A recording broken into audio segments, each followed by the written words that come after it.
Like, how can exercise help prevent cancer? Well, a lot of cancers are affected by overweight and obesity. And certainly, cancer is directly related to inflammation. And overweight and obesity actually further contributes to that. So that's like stacking on the pile. Exercise helps to reduce inflammation and it helps to manage body weight.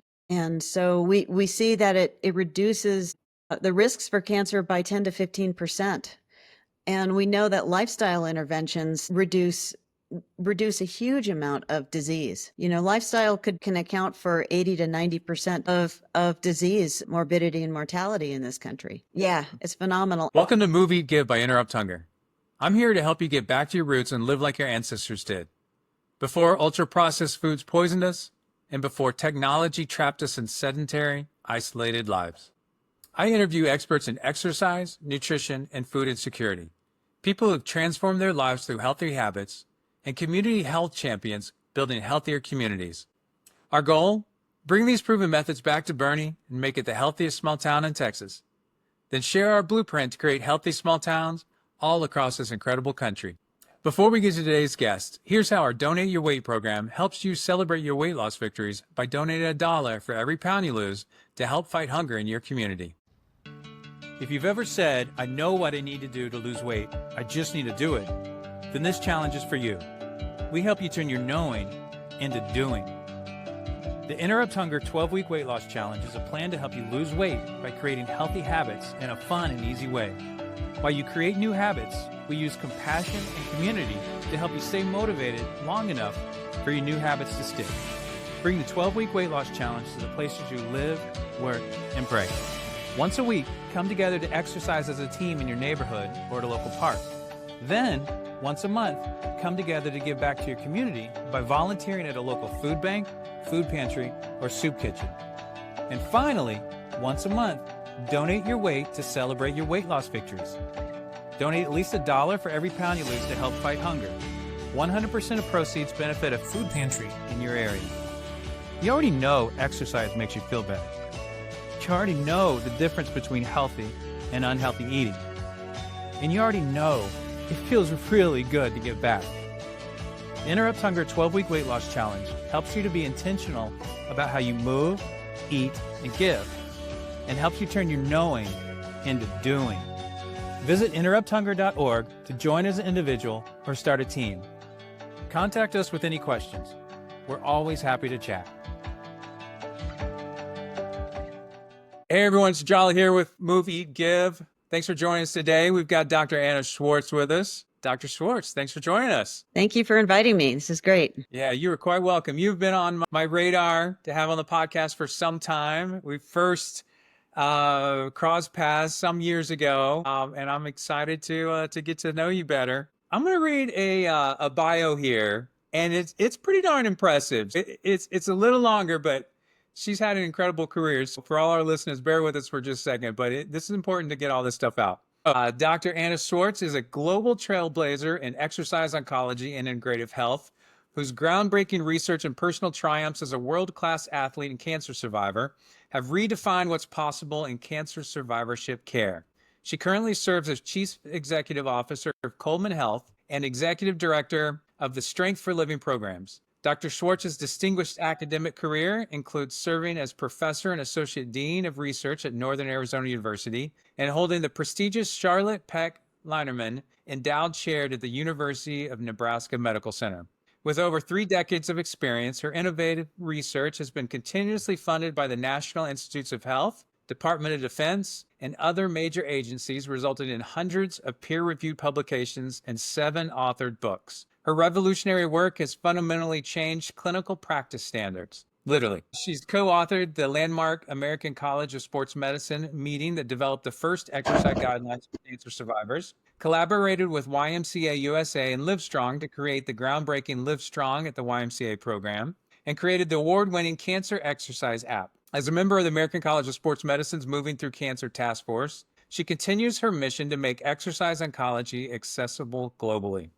Dr. Schwartz's unique perspective as both a healthcare professional and cancer survivor has shaped the Strength for Living program an elite research-proven system that fuses cutting-edge hormone optimization, precision nutrition, strategic exercise, stress masters, and longevity science into a personalized blueprint for cancer survivors and high achievers seeking extraordinary health and performance.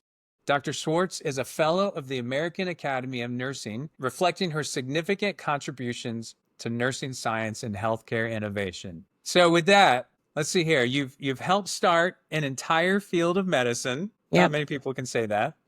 You're a world record holder in cycling. Hmm. Again, not many people can say that. You're a cancer survivor. You hold an endowed chair in research. You authored an exercise guidelines for cancer survivors, and you made a really cool app. So where did this drive come from? This passion for exercise? Yeah, so I've always had this desire. I've had this fascination ever since I was a little kid of pushing the limits of human performance. And that got me really into exercise. But the exercise piece really came after or during when I was diagnosed with cancer. And I was at the absolute lowest point in my life. And I realized that, if I'm going to die or if this is radically going to change my life, my ability to function, I've got to start doing anything, kind of the bucket list things. This was before we talked about bucket lists, Yeah. and one of my dreams that I got in my head when I was a kid, probably about 9 years old, was, wouldn't it be neat to ride my bike across the United States? And so I set out to make that, try and make that a reality. And that got me into, cycling and then racing. And it really completely changed my life as much as the cancer did, I think. And so the combination of the two things at the same time, completely changed my body, my mind, and my outlook on life and what I could achieve and do. Wow, that's incredible. Yeah. So, what type of cancer did you have, and when did that happen? I had non-Hodgkin's lymphoma. I was diagnosed when I was 24, and I just felt like, what am I going to do next? It's just such a devastating diagnosis when you're that age. I mean, cancer's devastating at any age and just overwhelmingly shocking. But when you're really young, I think it really just makes you wonder about what's going to happen and what your opportunities are going to be in life. Yeah, sure. So became highly motivated to just live, I called it dancing on the edge. I felt like I was dancing on the edge of between life and death, and I just wanted to just grab everything and do everything I could in life. Nothing to lose, right? Right, exactly. Yes, that's it. Yeah, that's incredible. So, I mean, pretty much everybody I've talked to that's a cancer survivor has said their life afterwards is completely different. Sometimes people fall down into this horrible hole and can't climb over, but more times than not, and I think we're seeing more and more folks. There's just so much hope out there and so much support out there for cancer survivors that it's not just about living, but it's about thriving. So, yeah, Right. I love that. And really finding that purpose and making a difference. And so for me, for a while, it was all about cycling and setting the next world record. And then when I failed at one of my world record attempts, I really stepped back and I thought, what is really important in life and what can I do to make a difference? And that's when I got involved I decided I really want to study cancer and exercise because this is such an untapped area. Nobody had really been studying it. And I actually wanted to go and do a PhD in exercise physiology and study cancer and exercise. And I moved from Florida to Arizona to do that. And I got here and the person I was going to mentor me said, I can't support this. I don't know anything about cancer and nobody's done any research in this area. And I was like beyond devastated. I didn't know what to do. And I marched across campus and I told the nursing people, this is my situation. And they like, would you like to be a nurse practitioner? So I wound up becoming a nurse practitioner, which in the end has been a fantastic combination with my PhD because I've had a clinical practice and my research work. And then I wound up going to University of Utah where they were fully able to embrace what I was doing, knew it was very cutting edge. And I had just phenomenal support to pursue my research and have an amazing career. Oh, that's cool. So, okay, so we can't just skip over the world record because you might be the first world record holder I've had on here. So tell us a little bit about that. What was the world records in? So I've set world records at 24-hour distance in cycling, so ultra cycling. When I finished my ride across the United States, my friend Susan Nutarangelo, who is a really big name in ultra marathon cycling, said, "You're the only person I've ever met who could break my record, and I think you should go do it." And I Wow. just thought, this woman is crazy. Who does this? Well, of course, she'd planted the seed, and the seed started to sprout. And I thought, well, how do I train for this? And, my background in exercise physiology was, I was fascinated. And it was just when heart rate monitors were coming out, and I got one from Polar, and, it just really changed, technology changes training. And so I set my first 24-hour record, and I rode 418 miles. And at that same time, I was running cycling coaching and training camps in Florida and in Virginia. And we did climbing camps in Virginia. And one of the people I was training, doing one-on-one coaching with, didn't say a thing that she was trying to break my record, that her goal was to break my record.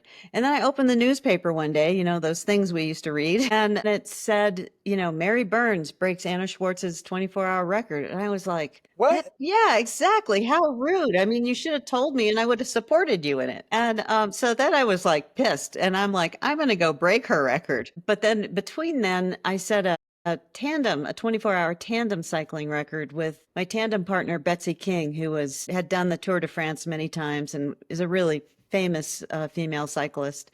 So we set a record of 435 miles, but I still wanted to break Mary Burns' record just because of the way it was done. It was just ugly. And so I, another year later, went and set that record and rode 436 and a half miles. And Betsy was like, "Man, you broke our tandem record." But I had a really good support team. So, that makes a huge difference. Wow. Yeah, that's Yeah. incredible. I love cycling, so those Yeah. kind of distances are, yeah, that's something. Good. It takes a lot of drive to make that. Okay, so we're talking about like the early 90s, right? Correct. Yeah. And then when did you go to Utah? I went to Utah in, I think it was 1993. Went up there, had a fellowship, got heavily funded with NIH, Department of Defense, Oncology Nursing Society research money, and just dove in headfirst. I was probably like the nerdiest. I was so excited to be able to do this research that I was so passionate about what I was doing. And just everything, the doors just kept opening to more and more opportunities. So it was incredibly exciting and fun time. Well, I think you're a world-class athlete. You're an exercise physiologist. You're a nurse practitioner, so you have the clinical side. Did you and you already had the PhD when you got to Utah? No, I went to Utah and did a PhD.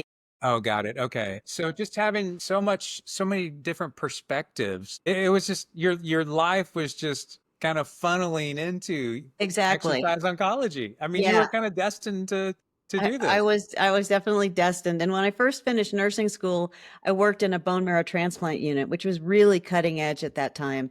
And so between that and then my own diagnosis and then starting to cycle and just pulling all these things in together. And I think having my own experience with cancer really helped me to understand symptom management when I was working with patients and then ultimately with developing exercise interventions that could be doable for people during treatment. And yeah, so it has been a blended life, but all Yeah. roads seem to be leading to Rome. Yeah. So let's talk about like your first published paper in this new field of exercise oncology. What was the body of evidence like up until that So time? yeah, so that's a great question. So there had been one study that had been done by an exercise physiologist before I started, and she had done a really high intensity exercise program, like interval training kind of program for people when they were on treatment, and found that it reduced nausea. And granted, this was in the time when we didn't have all the antiemetics that we have now that are so effective. And so that was pretty much it. There hadn't been any other studies. So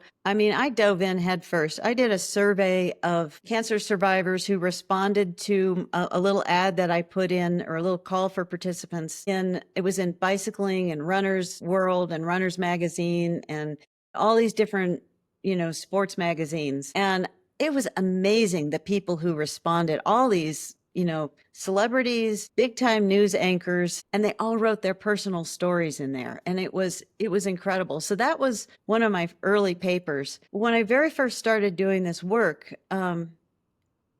I was just a budding researcher. And my mentor said, you need to really focus on fatigue because that's the biggest problem cancer patients have. And I said, oh, well, exercise helps that. And she's like, well, nobody looked at that. We don't even have a good measure of fatigue. So I actually had to step back and develop a fatigue scale, a cancer fatigue scale. So I developed the Schwartz cancer fatigue scale, which is now used all over the place. And it's a short 6-item measure to look and see, do we change fatigue levels with exercise? And yes, we do. Exercise is one of the best things for fatigue. I didn't know it was called the Schwartz. Oh, that's cool.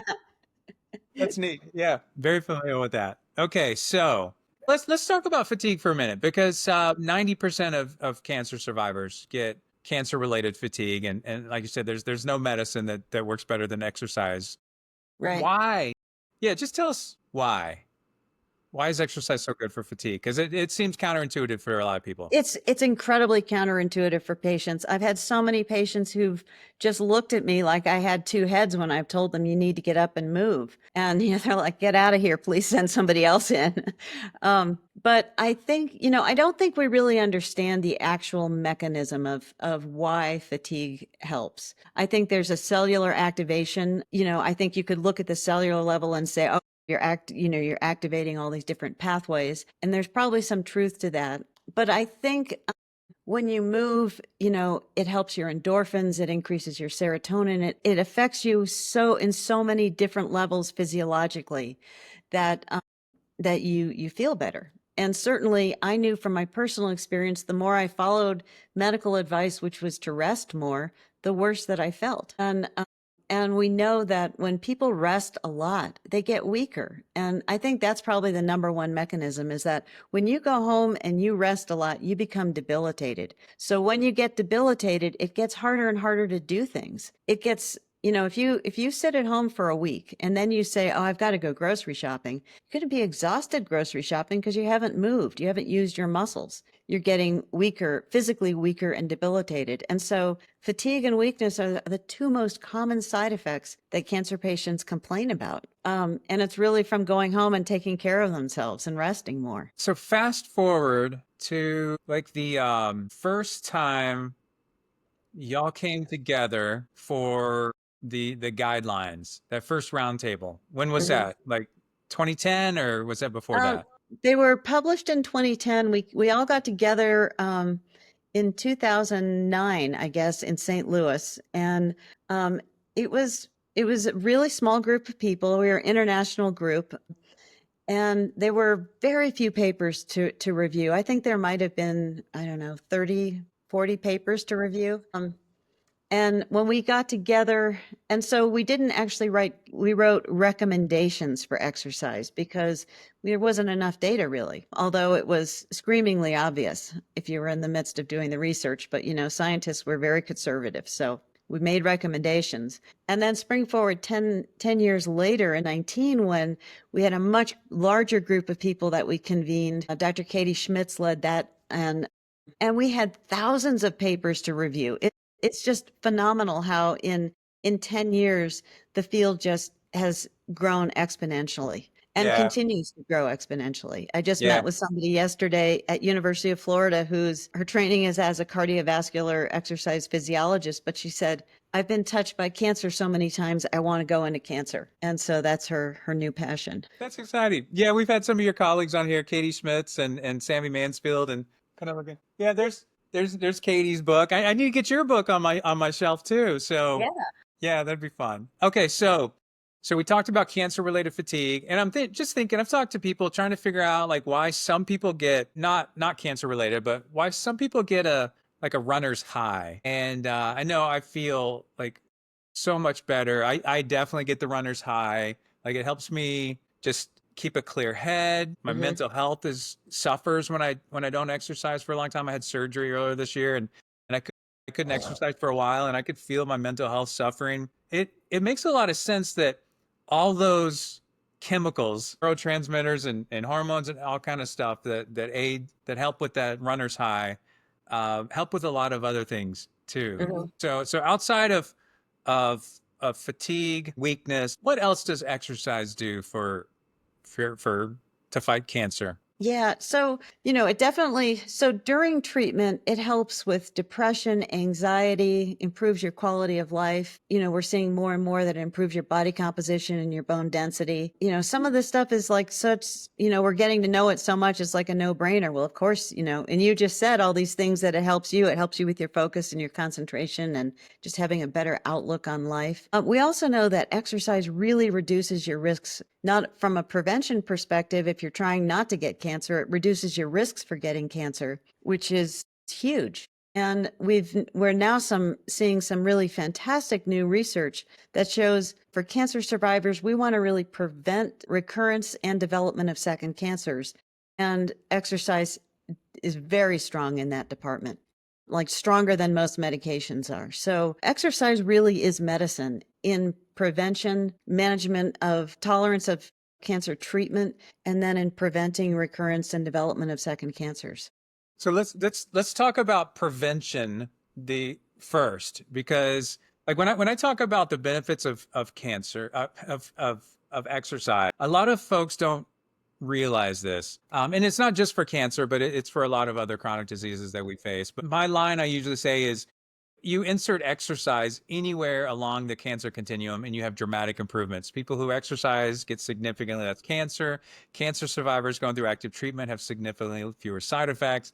Cancer survivors that exercise happen to live longer than those that don't. That is not a well-known idea, because I was talking to somebody the other day, highly educated, and I was telling my own personal cancer story from 13 years ago with leukemia, and how a triathlon helped save my life and catch my diagnosis so early. And I was talking about sitting in the infusion chair for the first day, watching poison drip into your veins, the chemotherapy.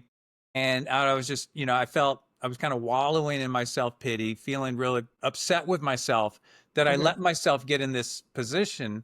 And she's like, well, like you didn't actually cause yourself to have cancer. Right. So American Cancer Society says something like 42% of cancers can be prevented. I think it's probably much higher than that. We just don't have the research yet to back that up. But there's 18 million, I think, cancer survivors right now. So even if it's only 42%, that's a lot of That's a cancer huge number. Yeah. survivors that we could try to prevent if we changed behaviors. So let's start there. Like, how can exercise help prevent cancer? Well, a lot of cancers are affected by overweight and obesity. And certainly cancer is directly related to inflammation. And overweight and obesity actually further contributes to that. So that's like stacking on the pile. Exercise helps to reduce inflammation and it helps to manage body weight. And so we see that it reduces the risks for cancer by 10 to 15%.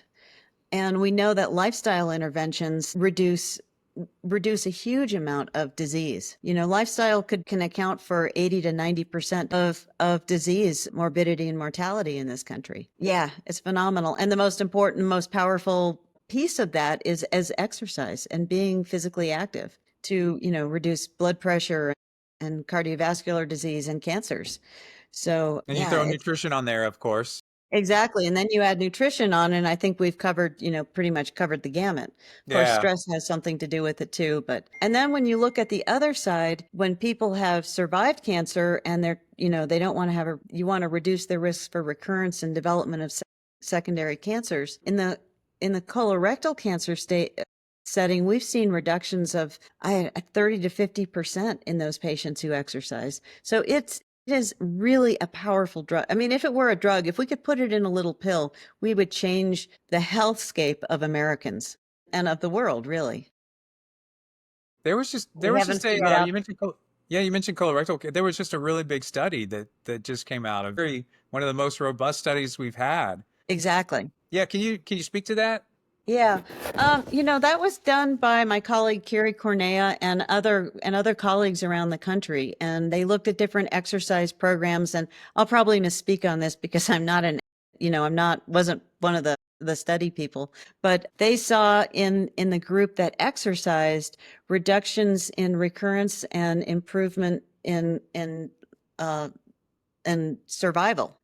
And they followed these people, I think it was like 7 or 10 years. It was a really remarkable study. So Just yeah, adding I to the mean, body of evidence. Yeah. yeah. And I mean, this was a huge contribution. It's very hard to do these long-term studies like this with, following one person over that amount of time.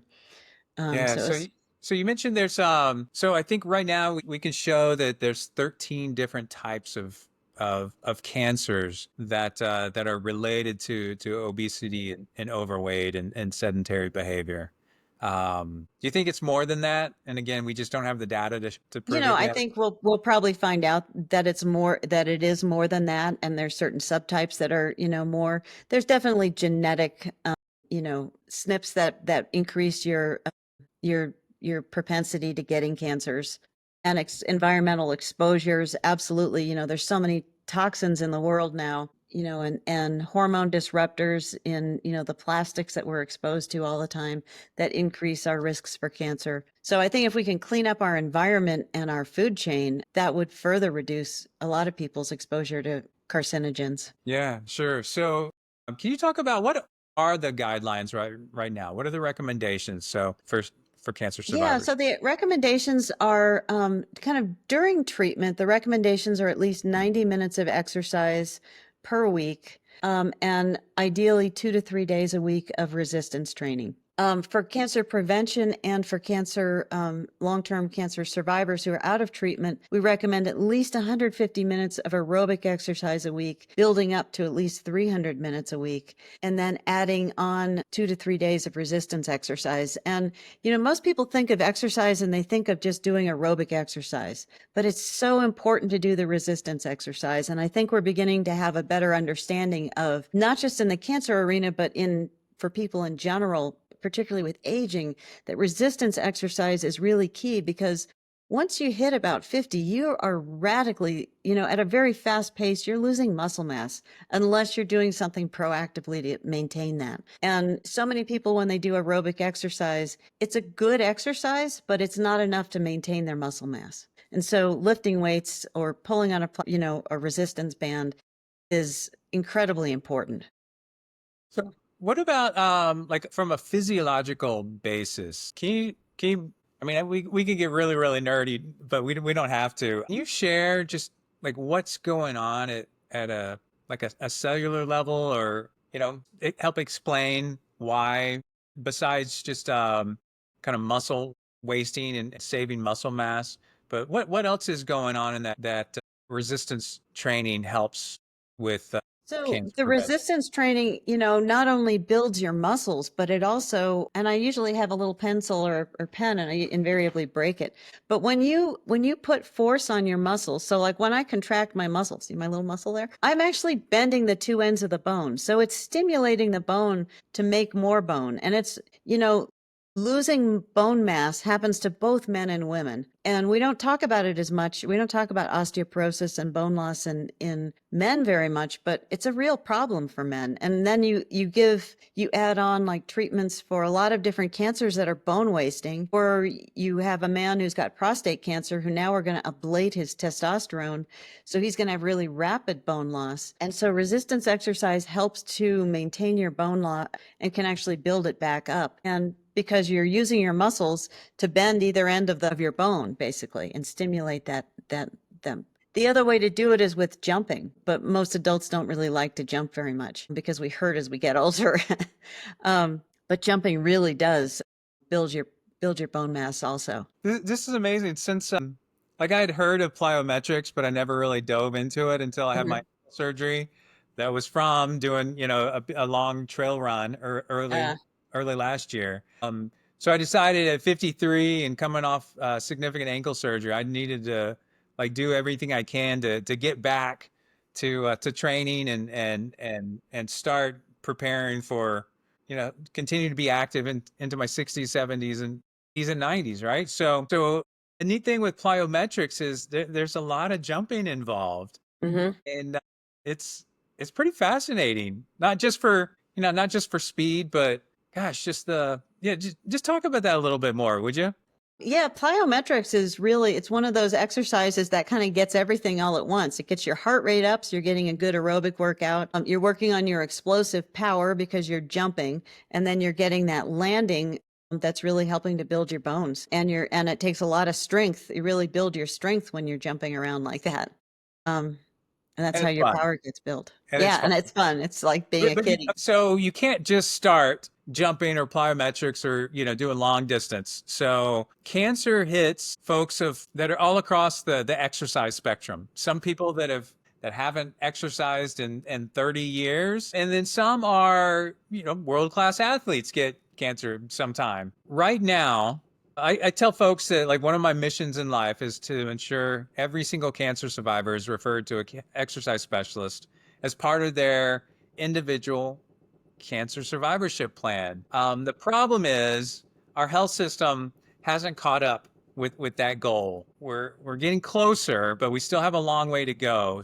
If somebody is seeing an oncologist, maybe they're in the rural setting, or maybe they're just oncologist doesn't have the resources or knowledge yet. How do we bridge that gap, that knowledge gap?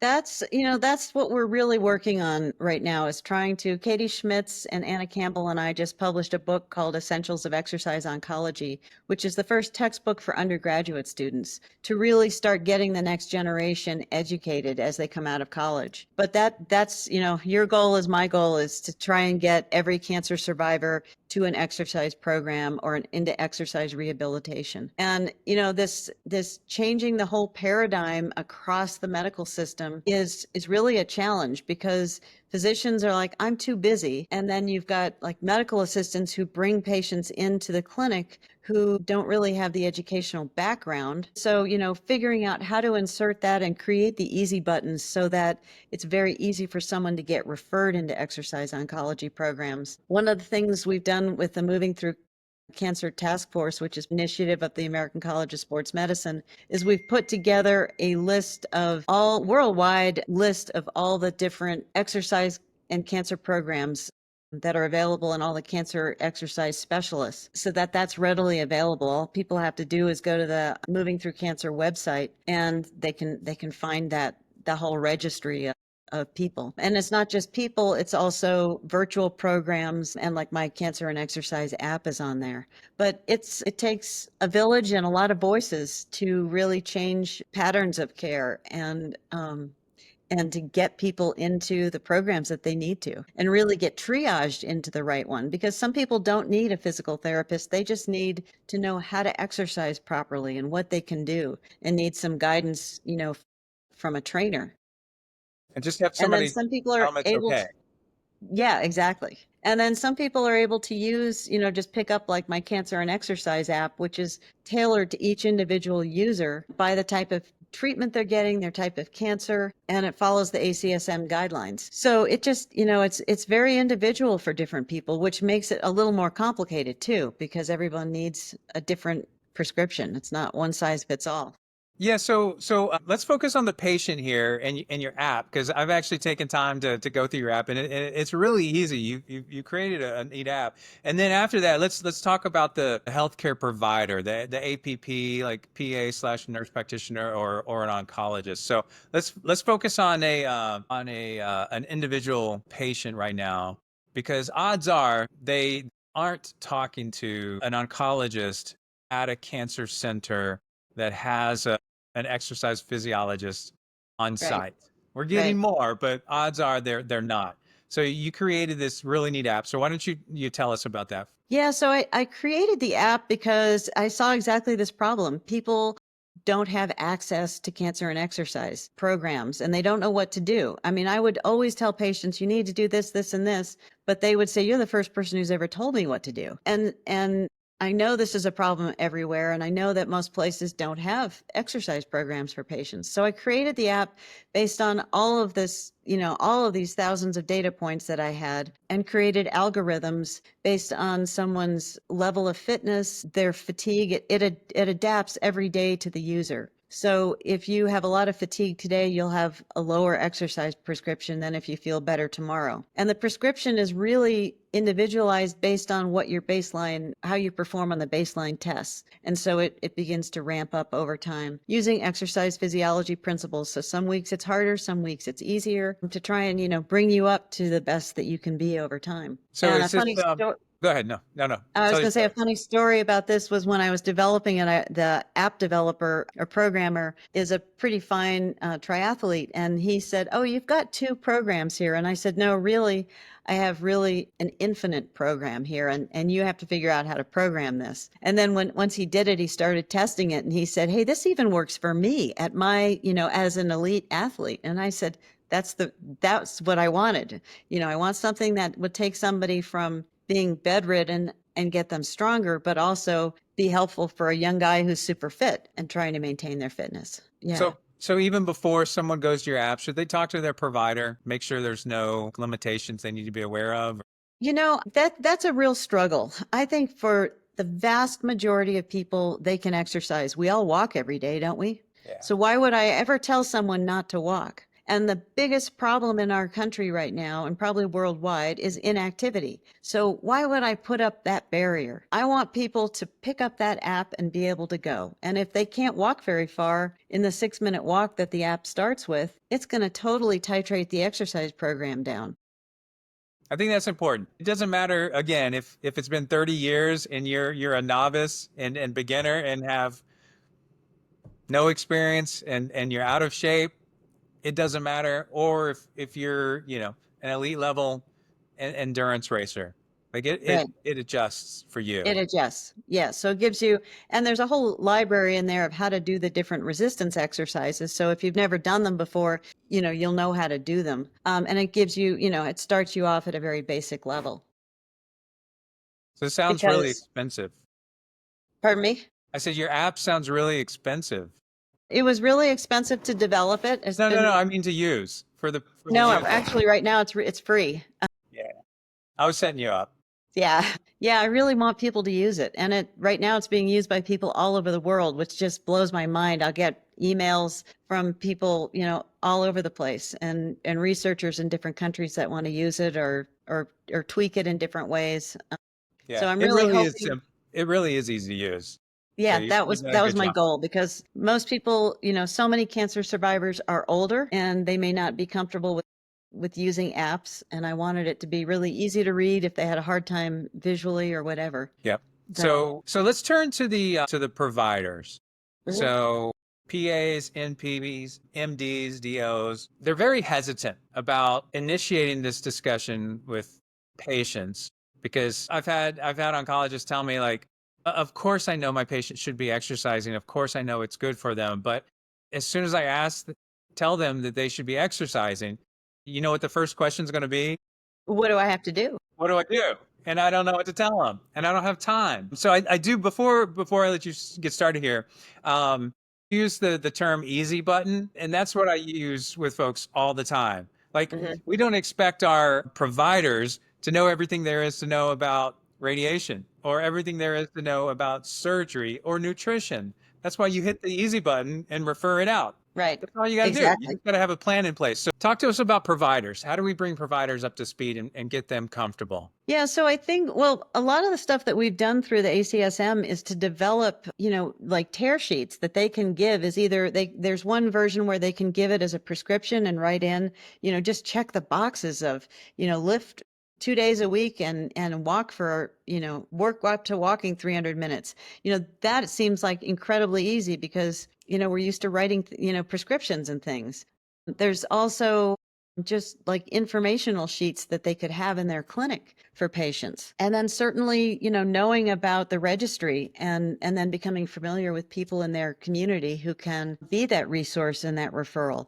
I think once a clinician makes a connection in the community with somebody who has some cancer and exercise knowledge, they can use that person to refer to and say, hey, you need to go see Jolly, you need to go see, so and so and get your cancer exercise fix.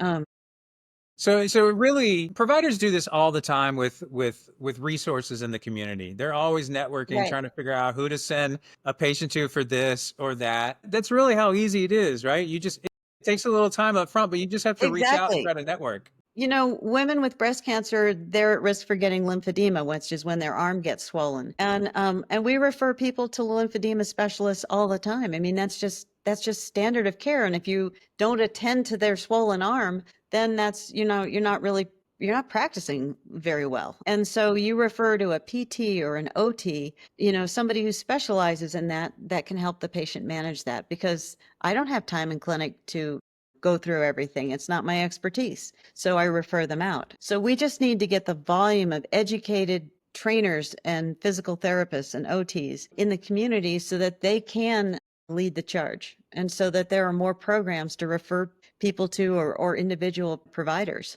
that can help patients with that. Yeah, so not everyone has access to a YMCA, but you helped create Live Mhm. Strong at the YMCA. Right. I don't know if it's free, but it's very low cost. It's very low cost, and they do a lot of scholarships. Yeah. Yeah, sure. But and there's of resources for exercise physiologists, exercise specialists, even trainers to go out and get Yeah. certified, right? There are lots of educational programs, and Anna Campbell just completely changed and upgraded the American College of Sports Medicine certification. So it's very doable. It takes time. You have to have a lot of, there's a lot of modules, but cancer is a complicated disease, and it's not one disease. There's so many intricacies and then so many different effects of cancer treatment. So a trainer really needs to have a pretty good knowledge base, but that program provides all of that. Even if you're in a very rural setting, if there's a an oncologist or somebody that's motivated allied health professional in a cancer center, like it just seems you just need a spark. You need to reach out to somebody a local physical therapy or something. And even if they're not trained, like the two of y'all working together to improve your knowledge Exactly. would be a very powerful team It's to it's help an entire hugely community. it's hugely powerful. And even in a really rural area, there needs to be at least somebody who has that knowledge. And I think we're really focusing on workforce development. I think in 5 years, it's going to be a very different conversation, because there'll be a lot more people out there with interest and understanding and the clinical knowledge of how to get people into a safe exercise program. So ask you to put your nurse practitioner hat on for a second. Nurse practitioners and PAs, APPs seem best suited to kind of own this so far for a I cancer think we center. do a little. We tend to spend a little more time educating the patients and really pushing them into more of the lifestyle changes that will make a difference for them. Again, it's a huge, when you think of what these people come out of school with, their background is really poorly developed, shall I say? And with exercise, I mean, nurses don't come out of nursing school or nurse practitioner training or PA training with a strong background in exercise, whether it's for rehab of cancer or cardiovascular disease or arthritis or any of that. And I personally think there needs to be a whole module at the advanced practitioner level about exercise and chronic disease, because it's so critical. There should actually be exercise for disease prevention and chronic disease, but that's the disease prevention thing. We just keep pushing that out, even though we have so much knowledge about disease prevention, and we don't seem to value that. We only value the treating the problem. We don't want to see you until you have a problem, Yeah. which is just backwards. It's completely backwards. I think we'll get it fixed. It's going to take a little bit. I think I've got one more question before I put it back over to you. So let's talk about prehab for a second. So we've learned a lot about prehabilitation. So rehab afterwards, and prehab is actually before you start treatment. So somebody gets diagnosed. Sometimes it's critical. You have to get started with treatment right away, whether that's a medicine or a radiation or surgery. But sometimes you do have a little bit of time, even if it's only 3 weeks. Can you talk about the benefits of prehab? Yeah, going into prehab a is treatment? incredibly important. Even in 3 weeks, you think of somebody, we've really seen this in the lung cancer setting where prehab is you get diagnosed with lung cancer and you're not very functional. Your lungs aren't functioning very well, and a lot of them are pretty debilitated.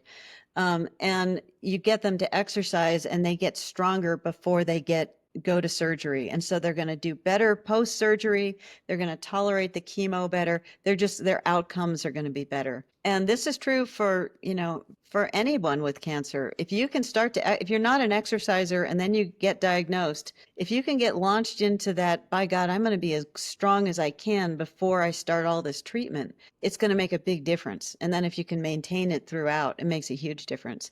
I think about like knee replacement surgery, and if you can do really intense leg strengthening exercise before a knee replacement or a hip replacement, your recovery and your outcomes are going to be so much your recovery is going to be so much faster and your outcomes are going to be better. And it's the same with cancer. I mean, you're going to tolerate, we know that when you exercise during treatment, certainly if you start exercising before you have to go to surgery, you have a better tolerance for treatment. You're more likely to get the full dose of chemo. I was going to And point that out. Yeah, that's yeah, a and huge thing. Yeah. it's huge. You say, well, so what if I get the full dose? Well, so what? That means you're much more likely to reach that cure. And so it means a lot. I remember, so this is old fashioned chemotherapy when I got it back in 2012. But the full dose was 6 cycles of bendamustine Rituxan. Doesn't really matter what it is. There's countless meds out there now, but like the full cycle was, or the full regimen was 6 cycles every 28 days. But I remember my oncologist saying, the average was only about 3 of those cycles because Wow. it was so harsh. Right. I think this becomes even more important. It's important to everybody, but even more important for our older patients because those are the ones that have the problems tolerating medications even more so. Yeah. Yeah, So, very definitely. yeah. And So, it's hard go it's ahead. hard to get old people to exercise when they've never exercised in their life. Really hard to move the needle. Yeah. And that's what I'm always saying, some movement is more important than none. And just getting up off at the couch and walking around the dining room table can help you. So, I get such a smile on my face. I'm starting to see more and more examples of folks in their 80s doing, sprinting and mhm. weightlifting. Oh my gosh, I don't remember her name. I follow her on Instagram. She's in her early 80s. I don't know if she's 83 or 84, but I don't think she started lifting until she was 63. And now Wow, she's like world record holder and winning all these that's cool. contests because she's the oldest one out there, but she's Yeah, still like doing the Olympic lifts and I mean knocking it out in her early that's 80s. awesome. So it is literally never too late to It's to never start. too late. Our bodies are meant to move, and it's the most important thing you can do for yourself. Yeah. That's a pretty fantastic place to stop. So let me ask you: Is we covered a lot today, and I Mhm. feel like I could have kept talking to you for a while. Is there anything else you want to share with folks? I think it's just the most important thing you can do, whether you don't have cancer and you want to prevent it, or whether you're a cancer survivor or a person living with cancer. Movement is medicine. It's the most important thing you can do. It really is. I love that. So you mentioned moving through cancer, American College of Sports Medicine. What's the name of your app again? My app is Cancer Exercise. My book is Cancer Fitness. It was Okay. written in 2004, but it's as relevant now as it was then. Nothing is, we have a lot more data now than when I wrote that book, but everything in the book is still pretty relevant. Very Yeah, good. and then I have a program called Strength for Living for cancer survivors and for people who are really interested in optimizing their health. All right. So I did think of one more question, but what's the best way to follow you or get a hold of you? I'm Dr. Anna L. Schwartz, at Dr. Anna L. Schwartz. I have a practice page that's Dr. Anna L. Schwartz, www.drannalschwartz, or the Cancer Exercise app, which has information about the app and also another email for me. I gotcha. So the last question I just thought of, like, what do we still need? What are we still lacking in cancer research? But there's still a lot that we have to learn. We have to really understand like the cellular mechanisms of things because, we always want to know. Um, And if we can understand the cellular mechanism of things, the mechanisms are everything. If you can understand the mechanisms, you understand why you can really focus interventions better. We need to have insurance reimbursement. We're working on trying to get Medicare coverage right now. That's going to be a very long, drawn out process. But that's key to get people, cancer survivors healthy again and strong and functional. So it's really, really important. And so many people do need the specialized care of a physical therapist or an occupational therapist. That's, a step above what an exercise trainer can do. And we need to build this workforce so that we've got the volume of people across the United States and around the world who can help cancer survivors regain their vitality and their zest for life. Yeah. Yeah. I fully believe that we'll get there. I don't know if it's going to be, 10 years. I think we'll make great strides just in the next 5 years, but we'll get This there. field is growing so fast, it's just exploding. So I think we're going to see changes really quickly. Yeah. It's such an exciting time. It is Yeah. exciting. Yeah. This is fantastic. Well, thank you so much for spending time with us today. Thank you for the invitation. This has been a lot of fun. So, with that, Dr. Schwartz. All right. Great. Have a good one. Thanks. Thank you. Thanks so much for listening. Please rate and review the podcast on the platform of your choice so we can reach more people and more people are recommended this podcast. And if you really liked it, the single best way you can help us grow is by telling your friends. Now, for all the legal stuff. The views and opinion expressed in this program are those of the speakers and do not necessarily reflect the views or positions of any entities they represent. For my day job, I'm an employee of AbbVie and appear on this podcast on my own accord and not in the professional capacity as an AbbVie employee. All viewpoints provided are my personal opinions and not intended to reflect those of my employer. If you have any questions or comments, please shoot me an email at jolly@interrupthunger.org. Let's go spread some joy, people.